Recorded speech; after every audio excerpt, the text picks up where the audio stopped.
So figure parts drawing এ generally আপনাদের দুই ধরনের ফিগার আসবে, বা যে কোনো ধরনের ছবি যদি আপনি এরকম আঁকান, আপনাদের দুই টাইপের ছবি উপস্থাপন করা লাগবে। একটা হচ্ছে কি বলুন তো, একটা হচ্ছে এরকম একটা ছবি দেওয়া থাকবে, এরকম একটা ছবি দেওয়া থাকবে পেজের সাইডে, বা একটা কোয়েশ্চেন্স টাইপের দেওয়া থাকবে, ওইটা দেখে দেখে আপনাকে আঁকানো লাগবে। তো আজকে আমরা যেটা প্র্যাকটিস করতে যাচ্ছি এটা হচ্ছে গত বছর জগন্নাথে এসেছিল, ঠিক আছে, একটা পায়ের ছবি। তো আপনারা যারা অলরেডি জগন্নাথের কোয়েশ্চেন্স দেখেন এই ফিগার পার্টস এর ছবি, তারা পায়ের ওই ছবিটা দেখবেন। খুবই সিম্পল আর ইজিয়েস্ট টাস্ক। পায়ের একটা বেসিক মুভমেন্ট আছে, আমি পরে আপনাদের সাথে শেয়ার করে দিব। সো আমরা চেষ্টা করব যে 3টা ইন্ডিভিজুয়াল ধাপে 3 স্টেপে এই টোটাল ড্রয়িংটাকে উপস্থাপন করা, ঠিক আছে? এটা হচ্ছে আমাদের মেইন টার্গেট থাকবে। আচ্ছা, তো স্টেপ নাম্বার 1 সবাই খেয়াল করেন, একটা বেসিক হাত পা আমরা যাই আঁকি না কেন সবকিছুর একটা বেসিক প্রপোর্শন হয়। হ্যাঁ, যে ওই ফিগারটা আসলে কিভাবে আছে। তো সবার আগে আমাদের কি করতে হবে, আমরা যখন পরীক্ষার হলে কোয়েশ্চেন্স পাবো ইন এনি ইউনিভার্সিটি, যেখানে আপনার কোয়েশ্চেন্স প্রোভাইড করা হয়, আর এই কোয়েশ্চেন দেখে দেখে বা ওই কোয়েশ্চেনটাকে আঁকতে বলা হয় দেখে দেখে একটা ছবি, সেই পেপার বেস পরীক্ষার কোয়েশ্চেন্স এর ক্ষেত্রে আমরা সবার আগে কোয়েশ্চেনটাকে ভালোভাবে দেখবো। আগে 1 থেকে 1.5 মিনিট মনোযোগ দিয়ে দেখবো, আশেপাশে খেয়াল করবো না, জাস্ট মনোযোগ দিয়ে কোয়েশ্চেন্সটাকে দেখার চেষ্টা করব যে এক্স্যাক্টলি আমাদের যেই ড্রয়িংটা আছে ওটা কোন স্পেসিফিক পজিশনে আছে, বুঝছেন? এটা অবজারভেশন করাটা খুব গুরুত্বপূর্ণ। আপনি যদি এটা ভালোভাবে না দেখে বুঝতে পারেন তাহলে কিন্তু আপনি পরবর্তীতে আগাইতে পারবেন না। ড্রয়িং হচ্ছে একটা মাদার কোনো কিছুর, বা একটা বেসিক স্কেলিটন আমরা বলতে পারি। সাপোজ আপনি যে কোনো ধরনের পেইন্টিং আঁকতেছেন, স্কেচ আঁকতেছেন, অয়েল পেইন্টিং আঁকতেছেন, আপনি যে ওই যে লাইট আর ডার্কের যে ব্যাপারটা আমরা দেখি না ফিগারে অনেকে উপস্থাপন করে, এটার একমাত্র কারণ হচ্ছে তারা পারফেকশনের মাধ্যমে পারে, কারণ তাদের ড্রয়িং সেন্সটা অনেক ভালো, আর তাদের ভিজুয়াল সেন্সটা ভালো। ড্রয়িং সেন্সের কাজ হচ্ছে আরেকটা কাজ, সেটা হচ্ছে আপনার ভিজুয়াল সেন্সটাকে ডেভেলপ করবে। ওকে, বেশি কথাবার্তা হয়ে গেল, চলেন আমরা বেসিক স্ট্রাকচারটাকে বোঝার চেষ্টা করি। সো সাপোজ আপনি ওই কোশ্চেনটা দেখলেন, ঠিক আছে, আপনার যে ওভারঅল যে পেজ বা যাই আছে না কেন আপনি সেটা দেখলেন, দেখার পরে এবার আপনি বেসিক যে স্টিক ড্রয়িংটা আছে এই স্টিক ড্রয়িংটা আপনি বের করার চেষ্টা করবেন। This is the step number 1, ঠিক আছে? স্টেপ 1। তো আমাদের এত বড় স্পেস লাগবে না, যার কারণে হচ্ছে আমি লিখে লিখে দেখাচ্ছি আপনাদের বোঝার সুবিধার্থে, যেহেতু ফার্স্ট ক্লাস। সো আমরা কি করব, আমরা পায়ের যে শেপটা আছে সেই শেপটাকে একটু বোঝার চেষ্টা করব। আচ্ছা, আমি আপনাদের সাথে একটু, আপনারা খেয়াল করেন যে যখন আমরা কোনো পেজে কিছু আঁকাইতে চাই বা আঁকাবো, তখন আমরা পেজের এই ওভারঅল সারফেসটাকে একটা কম্পোজিশনাল স্পেসে ভাগ করে নিব। হ্যাঁ, আমাদের আঁকাতে এত স্পেস লাগবে না উপরে আর নিচে, যার কারণে হচ্ছে আমি ছোট্ট করে 2টা দাগ দিয়ে নিলাম যেন আমাদের কম্পোজিশনটা ঠিক থাকে, মানে আমাদের ড্রয়িংটা মাঝখানে বরাবর থাকে। বেসিক কথা যদি আমি বলি, তো এবার আমি এই মাঝখানের অংশটাকে 9টা বক্সে ভাগ করব। সো দেখেন কিভাবে করতেছি। ওই যে ছোটবেলায় আমরা ক্রস গোল্লা খেললাম না বিভিন্ন ধরনের, এরকম মিলাই মিলাই ক্রস গুলা, ওরকম টাইপের 9টা বক্স। দেখেন এই যে 1 2 3 4 5 6 7 8 9, এরকম 9টা বক্সে ভাগ করলেন, ঠিক আছে? এখন আমাদের যে ছবিটা আঁকবো সেই ছবিটা অবশ্যই অবশ্যই এই মাঝখানের বক্সটার এটা যেন স্পর্শ করে, আর এই আপার পার্টটা স্পর্শ করে, বা আমরা এই ফ্রেম দেখে বোঝার চেষ্টা করবো যে আমাদের পায়ের শেপটা কেমন আছে। সবাই খেয়াল করেন তো আমাদের পায়ের শেপটা কেমন আছে। যদি আমরা এটাকে স্টিক ড্রয়িং হিসেবে কল্পনা করি, এটাকে কিন্তু আমরা কম্পোজিশনও বলতে পারি, বুঝছেন? This is also one of the important characteristic of composition. আমি জাস্ট লিখলাম এখানে কম্পোজিশন, আর এই কম্পোজিশনটা কিন্তু আপনি যখন উপস্থাপন করবেন 9টা বক্সের মাধ্যমে আপনার কিন্তু অ্যাকুরেসি আসবে। কম্পোজিশন হচ্ছে অনেক বিশাল ইনডেপথ পড়াশোনা, অ্যাস্থেটিক্যাল ব্যাপার স্যাপার। তো আমাদের অ্যাডমিশন টেস্টে এত চার্মিং এর দরকার নাই, আমরা জাস্ট কম্পোজিশনে একদম বেসিক সেন্সটা রাখি। এই ক্যামেরায় যারা ছবি তোলে এরকম 9টা গ্রিড লাইন ওপেন করে ছবি তোলে সাধারণত। সো ওই বেসিক মেথডটাকেই আমরা মাথায় রাখি, আর এভাবে হচ্ছে আপনি যদি পরীক্ষার হলে ছবি আঁকেন তাহলে এরকম 9টা বক্স করে দিবেন, তার ভেতরে সুন্দর করে সাজানোর চেষ্টা করবেন। অলওয়েজ রিমেম্বার দ্যাট যে আপনি যাই আঁকেন না কেন এই জায়গাটা আর এই জায়গাটা যেন টাচ করে, ঠিক আছে? তাহলে হচ্ছে আপনার কম্পোজিশনটা অ্যাডজাস্টেবল হবে। যখন বড় ফিগার আঁকানো হয় তখন এই জায়গাটা একটু অ্যাডজাস্টেবল হয় না, তখন হচ্ছে অনেক বিষয় মেইনটেনেন্স করা লাগে, ওটা পরের সাবজেক্ট। বাট রাইট নাও ছোট অবজেক্ট আঁকানোর ক্ষেত্রে এই জায়গাটা এভাবে তুলে ধরতে হয়।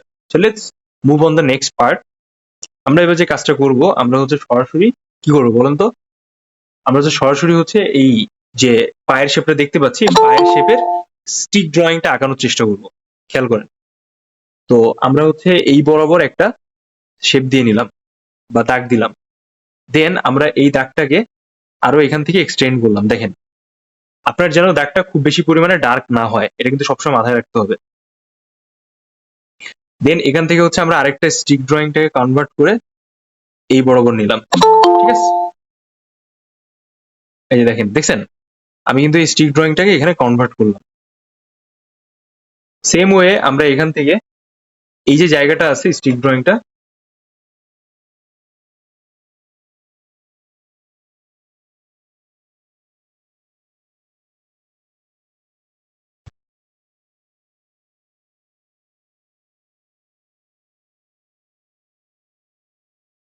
এই জায়গাটাকে আমি আর একটু বর্ধিত করলাম। দেখেন, এই নিচের দিকে বর্ধিত করে আমরা এটা এখান থেকে হালকা পরিমাণ দাগ দিলাম।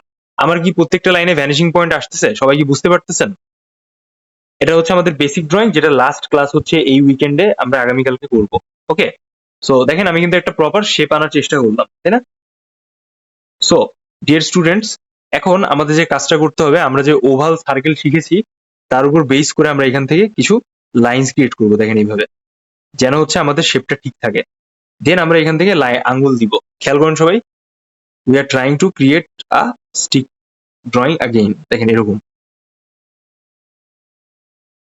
দেখছেন কিভাবে দিচ্ছি? আমরা যদি একটু ক্লোজলি দেখার চেষ্টা করি, আই হোপ আপনারা বুঝতে পারতেছেন।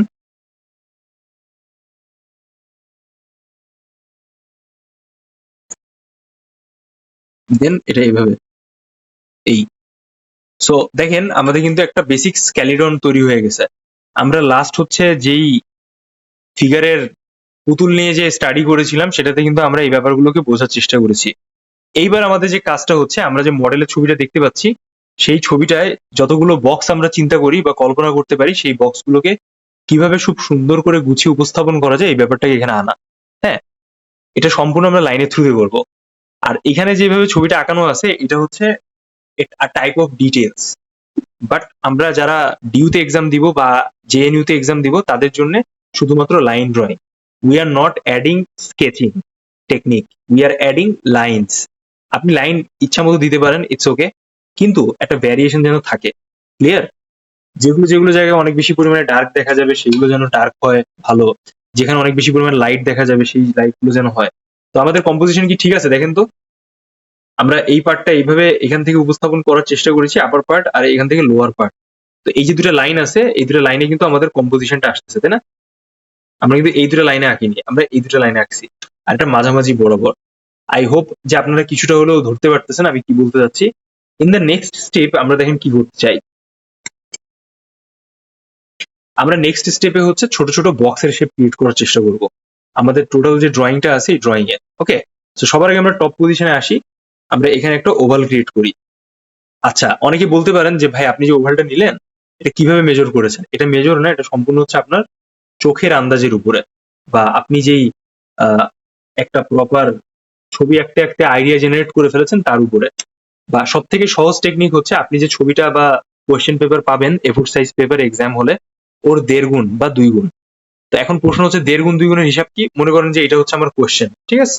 আপনি কোয়েশ্চেনের এখান থেকে এই পর্যন্ত মাপটা নিলেন। মাপটা কিভাবে নেবেন? এই আমার লিডের টপ পজিশন, এটা হচ্ছে আমার টপ পয়েন্ট। আর এই যে বুড়ো আঙ্গুলটা আছে, এটা হচ্ছে আমাদের অলওয়েজ বটম পয়েন্ট। আমরা যখন এরকম ছোট বুড়ো আঙ্গুলটা নিব, তখন আমাদের সাইজ আসতেছে এখান থেকে এই পর্যন্ত।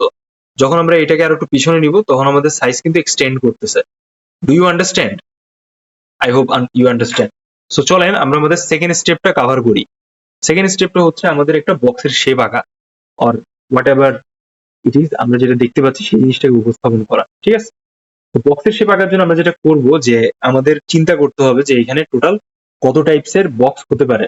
বিভিন্ন ধরনের ট্রায়াঙ্গেল, রেক্ট্যাঙ্গুলার বা জিওমেট্রিক শেপ, বা বিভিন্ন ধরনের যে বর্গক্ষেত্র টাইপের যে বক্স আছে সেরকম।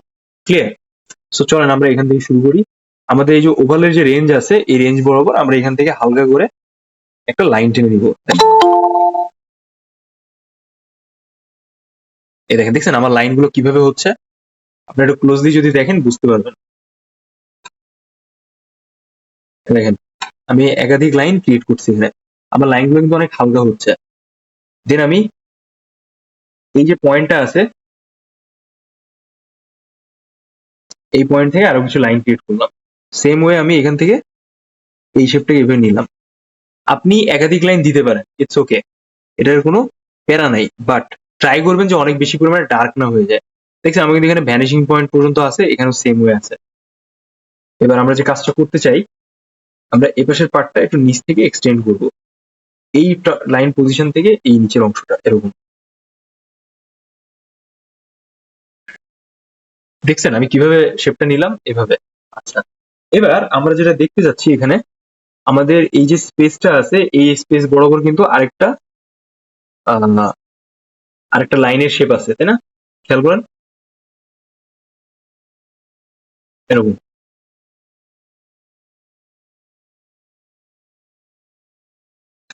Alright, so dear students, it is a second part.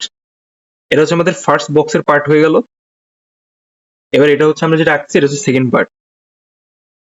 দেখেন, যখন আপনারা অনেক ভালো লেভেলের আগাবেন তখন কিন্তু এত মেজারমেন্ট হিসাবের প্রয়োজন হয় না, তখন আপনারা নিজেদের মতো করে উপস্থাপন করতে পারবেন, ঠিক আছে? বাট রাইট নাও আপনাদের বোঝার সুবিধার্থে I will try to explain that যে কিভাবে আপনি এটাকে উপস্থাপন করতে পারেন।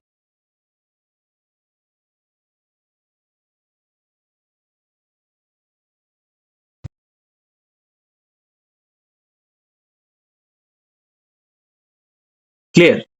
তো দেখেন আমরা এখান থেকে হালকা একটু নিচের পার্টটা এগিয়ে নিলাম।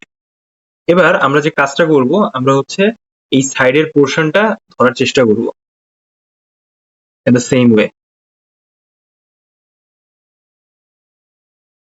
দেখেন এরকম, দেখছেন আমার লাইনটা কিভাবে যাচ্ছে? আমি কিন্তু টুবি পেন্সিল ইউজ করছি, বাট আমার লাইন কিন্তু অনেকটা হালকা হচ্ছে। এখন আপনি চিন্তা করেন যে আপনি যে লাইনগুলো ইউজ করেন সেই লাইনগুলো কতটা ডার্ক হয়ে যায়। এর মূল কারণ কি বলতে পারবেন? এর মূল কারণটা হইতেছে যে আপনি যে লাইনটা আঁকাচ্ছেন সেই লাইনটা হচ্ছে আপনি অনেক প্রেশারাইজ করতেছেন লাইনস এর উপরে, যার কারণে হচ্ছে আপনার লাইন্সটা ব্যালেন্স হারাচ্ছে বা ভ্যালু নষ্ট করতেছে ছবির। ওকে, সো এবার আমাদের যে কাজটা করতে হবে, আমাদের এখানে একটা ওভাল শেপ ধরতে হবে। এই যে এরকম দেখেন, এটা হচ্ছে আমাদের সাইডের, এখানে যেরকম একটা হাড় দেখতে পাচ্ছেন আপনি, পায়ের ওইখানে সাইডে এরকম একটা হাড় থাকে, এটা হচ্ছে সেই হাড়ের জন্য ওভাল শেপ। আপনি এভাবে দিতে পারেন অ্যাজ ইউজুয়াল র্যান্ডমলি। দেন আমাদের এখান থেকে একটু ডার্কনেস বেশি আসছে, এটা এখান থেকে কানেক্ট হয়েছে, but we are not connecting this part right now. আমরা যেটা করব, আমরা এখান থেকে আরেকটা হালকা করে রাউন্ড শেপ দিয়ে নিব এরকম, ঠিক আছে? এরকম। তো এই যে রাউন্ড শেপটা আমরা আঁকলাম, এই রাউন্ড শেপটা হচ্ছে আমাদের গোড়ালির, গোড়ালির পার্ট বলে পায়, ঠিক আছে? এই যে দেখেন এরকম, এটা হচ্ছে এরকম যাচ্ছে। আচ্ছা, আপনি যে মডেলের ছবি পাবেন সেখানে যেগুলো যেগুলো জায়গায় ডার্ক বেশি আছে, আপনি চাইলে ওখানে এক্সট্রা লাইন ইউজ করতে পারেন। It's okay to use that lines, because আপনি ওই লাইনস গুলোকে পরে অ্যাডজাস্ট করতে পারবেন, ব্যালেন্স করতে পারবেন আপনার যে লাইটেস্ট লাইন আছে সেই পার্টের সাথে, বুঝছেন? দেখেন আমাদের কিন্তু রিস্টের পার্টটা হয়ে গেল, সরি এই গোড়ালির পার্টটা কিন্তু হয়ে গেছে পায়ের। এবার আমরা এখান থেকে একটা বেসিক স্ট্রাকচারের কথা চিন্তা করব, যেটা হচ্ছে আমাদের টোটাল যে পায়ের শেপটা আছে এটাকে একটু বের করতে হেল্প করে। ওকে, তো কিভাবে?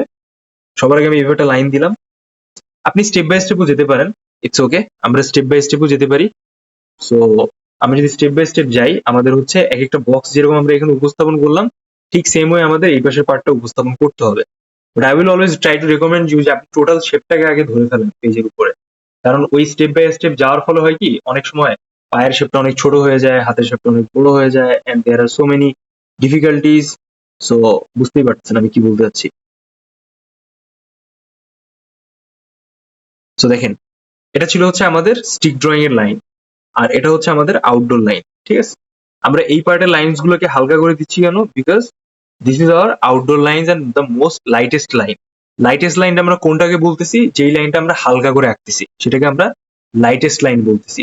আর ডার্কেস্ট লাইন কোনটা বলতেছি? যেখানে আলোর পরিমাণটা কম যায় রিয়েল লাইফে, আর হচ্ছে আমাদের লাইনস গুলো অনেক বেশি পরিমাণে প্রেশারাইজ করে ক্রিয়েট করে দিতে হয়, মানে এক কথায় আপনারা যেই টাইপের লাইনস গুলো সাধারণত ইউজ করেন। ওকে, ওকে, সো এই হইতেছে আমাদের একটা part, and this is another part. তো আমাদের কিন্তু এটা আমরা একটা হিসাব করছি, এটা দুই, আর এটা কিন্তু আমাদের 3 নম্বর পার্ট আমরা হিসাব করতেছি অলরেডি। ক্লিয়ার? আচ্ছা, এবার আমরা যে কাজটা করব, আমরা এখান থেকে হচ্ছে সরাসরি এই পার্টটাকে নিচের দিকে নামাই দিব, সামান্য স্লাইডলি নামাবো এভাবে। দেখেন দেন এই পার্টের যে হারটা আছে এটা কানেক্টর হিসেবে কাজ করবে এখানে। দেখেন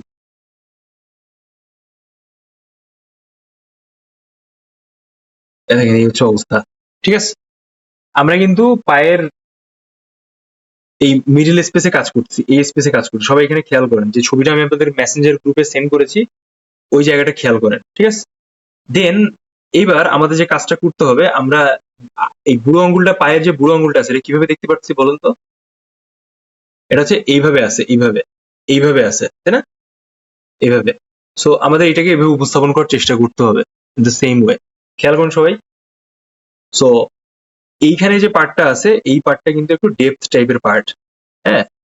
বা এই যে অংশটা আছে, এখানে কিন্তু অনেক বেশি পরিমাণে লাইন্স যাবে, আর এটা যেন দেখে মনে হয় যে ওইখানে একটা ডিপ জায়গা আছে, বা এই যে শেপটা আছে, এই শেপে একটা ডিপ পার্ট আছে, বা মানে এই পার্টটা ভেতরে ঢুকে গেছে। ইটস সামথিং লাইক দিস, এরকম এরকম ভাবে যদি আমি আঁকি কোনো কিছুকে, তখন যে অবস্থাটা দেখতে পাচ্ছেন আপনি, আমরা সেম স্টাইলে ওই ব্যাপারটাকে রাখার জন্য এখানে কিছু লাইন্স দিয়ে হাইলাইট করে নিলাম। Alright, do you understand?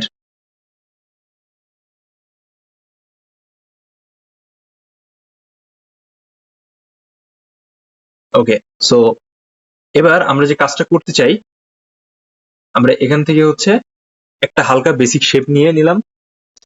এটা হচ্ছে পায়ের গোড়ালির হাড়ের নিচের পার্ট, ঠিক আছে? এটা তো জেনারেলি আমরা জানি গোড়ালি, বাট এটা হচ্ছে গোড়ালির হাড়ের নিচের পার্ট। এই যে এরকম এটা আসলো। দেখেন আমার লাইন্স গুলো কেমন হচ্ছে, খুব ক্লিয়ার কিন্তু দেখা যাচ্ছে, আই গেস। আর আমার লাইন্স গুলো কেমন আসতেছে,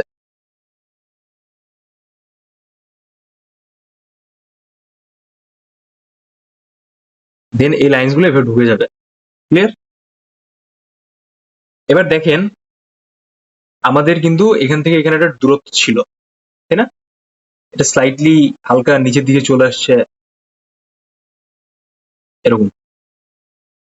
ঠিক আছে, আর এখানে কিন্তু আমরা দেখতে পাচ্ছি যে বেশ কিছু কি আছে বলুন তো, বেশ কিছু পায়ের যে শিরা থাকে, সেই শিরাটা কিন্তু আছে। So we are also trying to create all this features same way. Alright,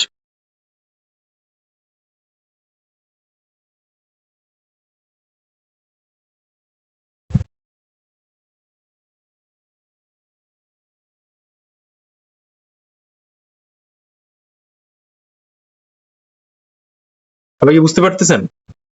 আচ্ছা, সবার কাছে কি পেন্সিল আছে? পেন্সিল, ইরেজার, শার্পনার, বোর্ড এগুলো কি আছে? ভাইয়া আমি সেন্ড করছি। এখন আর সেন্ড করে কিছু হবে না, আমরা হচ্ছে এখন আঁকাচ্ছি, তো পরে ওটা দেখবো। তো দেখেন আমাদের কিছু মেজর ফিচার্স এখানে আরো চেঞ্জেস আনা দরকার। এই জায়গাটা আমাদের একটু পাতলা হয়ে গেছে, আর এই জায়গাটা আমাদের আরেকটু এক্সটেন্ড হবে। ঠিক আছে, যদি আমরা এই জায়গাটা একটু এক্সটেন্ড করতে চাই, তখন আমরা কি করব? আমরা চাইলে সরাসরি এখান থেকে একটা স্পেস এক্সটেন্ড করে বাড়িয়ে দিতে পারি। দেখেন এরকম।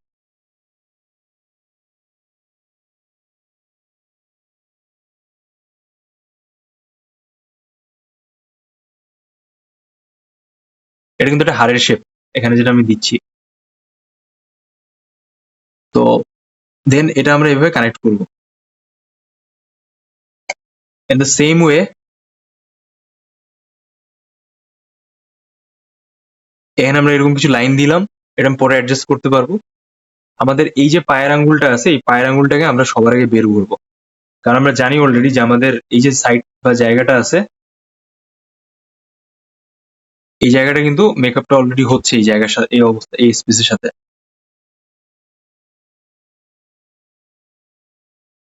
এখানে হচ্ছে আমাদের একটা হাড়ের শেপ আছে।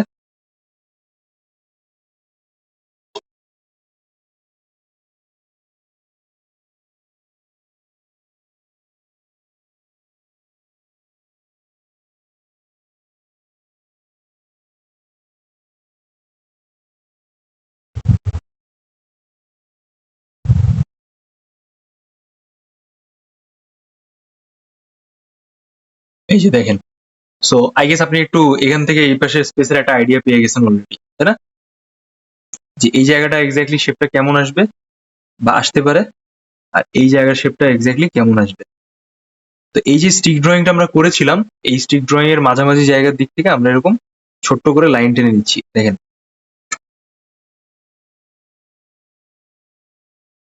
এরকম ভাবে কিছু লাইন টেনে নিচ্ছি যেন পরবর্তীতে আমরা যেই ড্রয়িংটা আঁকি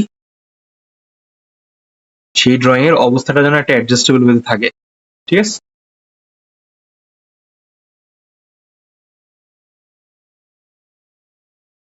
এই যে 5টা আঙ্গুল আছে এটা কিন্তু সব এক জায়গায় অ্যাকিউমুলেট করা, যার কারণে কিন্তু একটা সিকোয়েন্স তৈরি হয়েছে। সো আপনি যদি ওইটা আঁকতে চান আপনাকে কিন্তু ওই সিকোয়েন্সটাকে উপস্থাপন করতে হবে। এখন কেউ ছবি সেন্ড করেন না, আমি দেখতেছি না। তো আই গেস আপনারা বুঝতে পারছেন আমি কি বলতে চাচ্ছি। সবকিছু বক্সের ফরমেশন, আর এই জায়গাটা যে এক্সটেন্ডের যে ব্যাপারটা আছে এটা আমরা পরবর্তীতে চাইলে এক্সটেন্ড করেও নিতে পারি এখান থেকে। It's not that much difficult.